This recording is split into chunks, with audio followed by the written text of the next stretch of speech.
Alright guys, TacticalRab again today. I hope you're doing well and enjoying your day so far. And after a grueling weekend at the Halo World Championship, another OpTic versus FaZe rivalry for the ages to close out the tournament. This time it's FaZe clan that come out on top in the double best of 7. OpTic trying to defend their title from last year come just short. Loads of reaction to this one, especially from FormaL himself. What does it mean for the future? Very much enjoyed to hear your thoughts in the comments below. Hit the like button if you enjoy. Subscribe if you're new as always, I would greatly appreciate it. First of all, before we get into the Halo stuff, this is pretty wild, I'm not gonna lie. Challenges rosters for Modern Warfare 3. Early rumoured rosters in the European side. Some of these you might expect, some Spanish guys, you know, Gizmo Vortex, going with Wardy as well. There's some names here that I thought might get into the league. This team is remarkable to me. Now, as I said yesterday, Hixie and Bant, sure, they might be similar players, it makes sense for them to team up in challenges.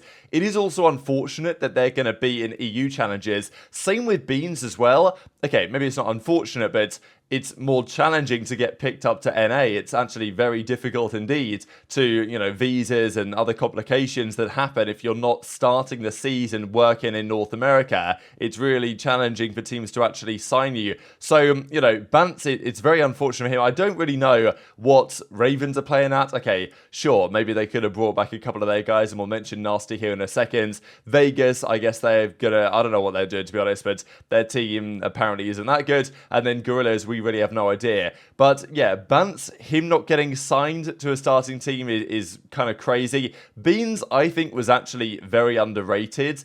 I know that Aches used to roast him and stuff, and to be fair, it's not that Boston was great, but I think Beans did a really good job last year. It was great with the sniper, was really impactful on the AR, although he didn't always have the greatest numbers. Yes, sure, they lost a lot of series where they outslayed, so, you know, say what you want, but I still think Beans showed a lot of potential upside, and is still a really good player. And then Nasty was just, I mean, this is the thing that frustrates me, right? I think Thieves deserves a spot on Los Angeles Thieves, for sure. Thieves was okay in a bad Los Angeles Guerrilla system. I think he proved his worth enough that a team like Thieves have decided, all right, he's going to be our man to take us to the next step. And I think that's cool to see that players that, you know, performed well on bad teams get signed by better teams. Nasty performed really well on a terrible London team. Like, there were way more glimpses of what Nasty can do on London than there were of what Thieves can do on Los Angeles Guerrillas. And I'm not saying that Thieves isn't going to be a good pickup, because I actually really like it and I think it's going to work.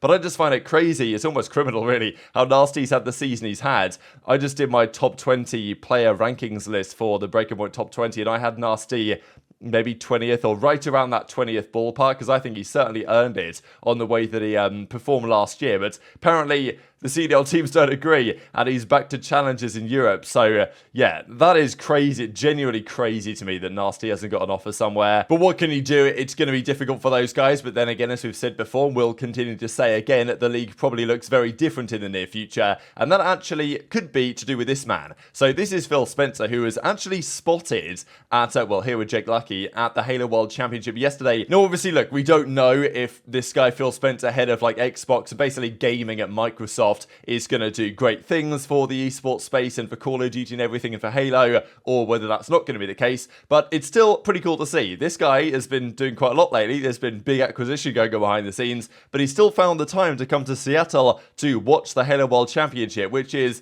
you know, it's a good sign at the very least that the top guy over there, head of Xbox, head of gaming at Microsoft really, is turning up to Halo Worlds to, you know, watch and support that event. But, you know, it shows that there's some interest there in the esports product, and that is a good sign when it comes to what Call of Duty esports might go back to over the next couple of years. There was also talk about MLG, and I think that even Ethan Spencer said that he potentially interviewed or got something set up with him as well, where I imagine that they might have mentioned these type of ideas. So definitely cautiously optimistic on what this acquisition means for the Call of Duty esports space especially, but also what they've done with Halo. And to be fair, the World Championship yesterday was definitely a banger. Let's dive into it then, because there were really three teams that came into the weekend that I thought could win. OpTic, FaZe and Spacestation. Those three teams are all here on the championship Sunday. I talked to EasyMac before the weekend, and he was basically saying that FaZe were the best team. In practice and stuff like this, they were the best. They just had issues kind of getting over the line. And we saw that when they played OpTic in that Game 5. When they lost the Game 5, they went down to losers, and OpTic looked in a great position to get the job done.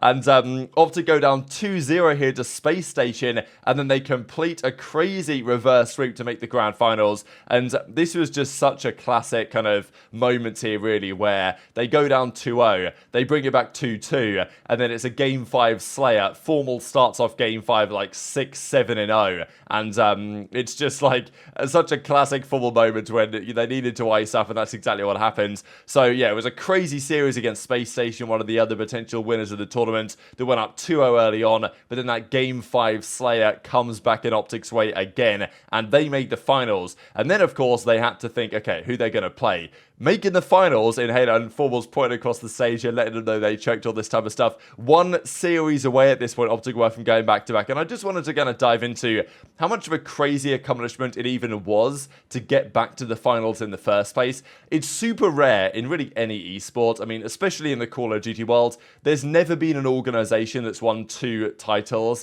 world titles. 10 years of Call of Duty esports, that every year there's been a different organization that's won, except from Envy and Dallas Empire, which are basically the same thing. So, yeah, if you want to include that, fine. But winning multiple championships as an organization is really hard to do, on top of the fact that winning as the same team is borderline impossible. I mean, after they won champs last year, they went back-to-back-to-back, including the champs win at the end of 2022. Every other team was all right, okay, these are the guys to beat. Let us form a team that can beat them. That's what they did, and that's what those teams succeeded in doing for the majority of the season in Halo. OpTic were not where, they were 3rd, 4th. They weren't quite where they wanted to be back on top. They got there recently. Question was, could they do it again? So, the achievement that OpTic had here, and, FormaL obviously especially, but going from winning in Halo back in the day to Call of Duty winning champs over there, going back to Halo, winning the World Championship again, and then nearly doing it again the next year, given how challenging that is, was remarkable. And I know that there was, obviously questions about this team a couple of months ago, whether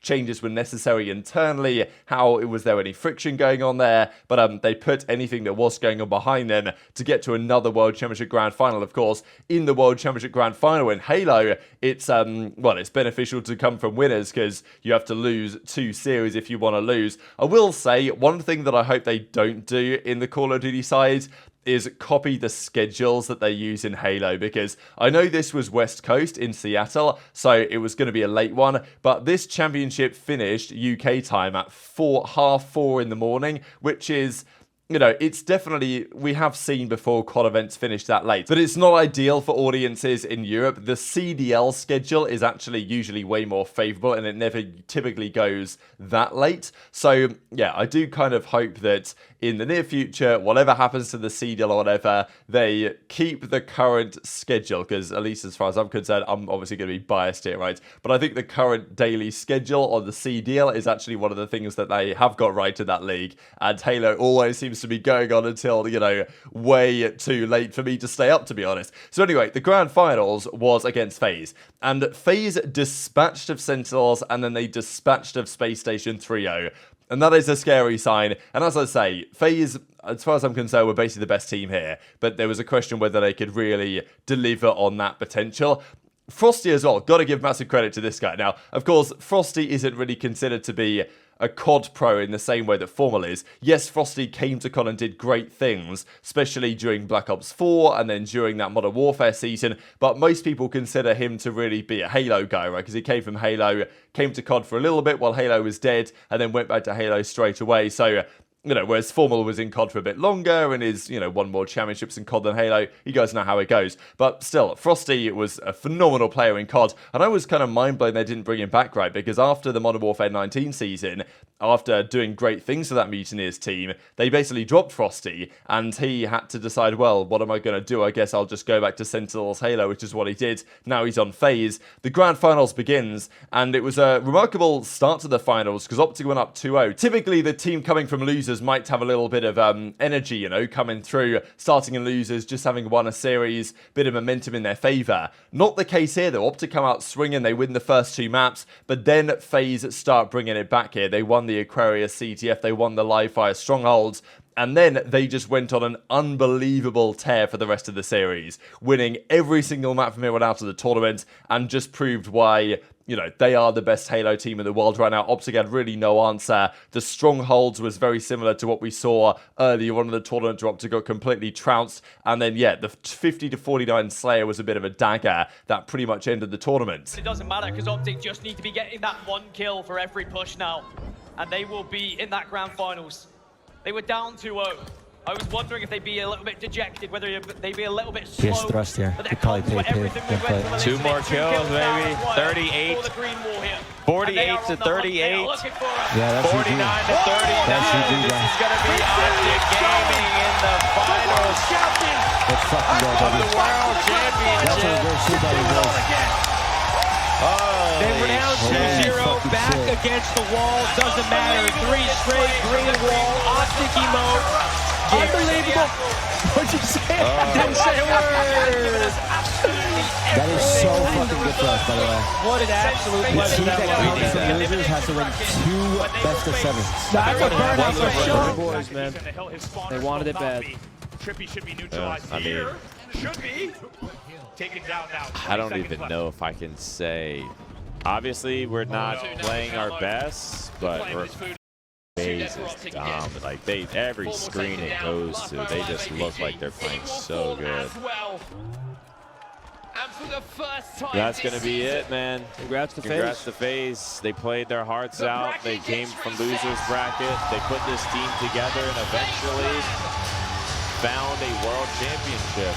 This is, I always thought they were a world championship caliber team.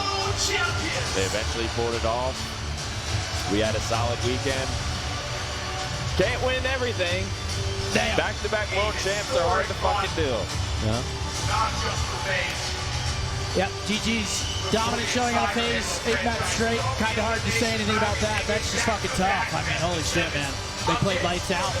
So incredible performance from the FaZe guys to come on top here. Of course, Snakebite, Frosty, Royal 2, and Renegade, right, who joined this team. This was FaZe's attempt to form a team that was going to be able to beat OpTic with Lucid, Trippy, APG, and FormaL. And they succeeded in doing exactly that. The FaZe versus OpTic rivalry is always a banger. And I know that, you know, FaZe financially might not be doing so good. But OpTic versus FaZe always hits different. World Championship Grand Final doesn't get much better than that. And yeah, Frosty's Esports accolades. 3 event wins in COD, right? During that Modern Warfare 19 season, right, with Florida. And then in Halo, 13 event wins, 3 rings as well. It would be interesting if at some point he comes back to COD. And I don't think he will, because COD and Halo will both probably have pretty good support from now on out, given what's going on with Microsoft Gaming and stuff. But still, congratulations to those guys. And I thought this was a little bit funny, actually, from Drazah as well. Just given Drazah's whole, like, OpTic versus FaZe thing. He had the choice between OpTic and FaZe at the start of, well, a couple of months ago now, when Rostermania was kicking off. He went for FaZe. And, you know, now he was picking FaZe to win. Obviously, he's on FaZe. He's going to pick them to win. But he's talking about Frosty, right? And, you know, I just think it's a little bit interesting that Drazah goes down this route. It makes a lot of sense. This is FormaL's reaction. And the reaction was very similar with the other guys as well. Heartbroken, right? No doubt going this far to lose in that matter is gutting, and I'm sure FormaL will feel like, damn, like they won the previous tournaments and they couldn't win the big one quite. They just fell short of the big one in second place. But it's still really impressive what OpTic have done and the success that FormaL has been able to deliver to those OpTic guys. And obviously the entire team, aBeZy, Trippy, Lucid, deserve a lot of credit for their individual performances and what they've done for the team. But if you just look at the OpTic Call of Duty team, how many grand finals of World Championships have they made ever, at least in recent memory? Well, it's 2017 is the last time OpTic made a Champs Grand Final. FormaL goes to OpTic Halo, and they've now done it 2 years out of 2. They're always putting themselves in the conversation to win. And, I mean, the achievement of FormaL winning again would have been so unbelievably, like, legendary. And it wasn't quite to be this time. But, yeah, maybe it's going to be happening in the future again. I'm sure FormaL's going to keep coming back stronger, still playing at a very high level. But the manner in which FaZe won is pretty interesting to me, because I wonder if OpTic look at that series and they think, like, do they think, oh, we could have just won on a different day? Or do they think like, damn, those guys are actually kind of built different. Is our team going to be good enough next year to take those guys down? Because that's usually how it goes. One team wins champs, every other team looks to potentially make moves to beat those guys. Not sure that's going to be necessary with OpTic. They came very close, but still, I think it's going to be an interesting off-season. As FormaL then looks to get back up there in another 365 days. But very much intrigued to hear your thoughts on all this stuff in the comment section below. Hit the like button if you enjoyed. Subscribe if you're new. Take care, and I'll see you next time.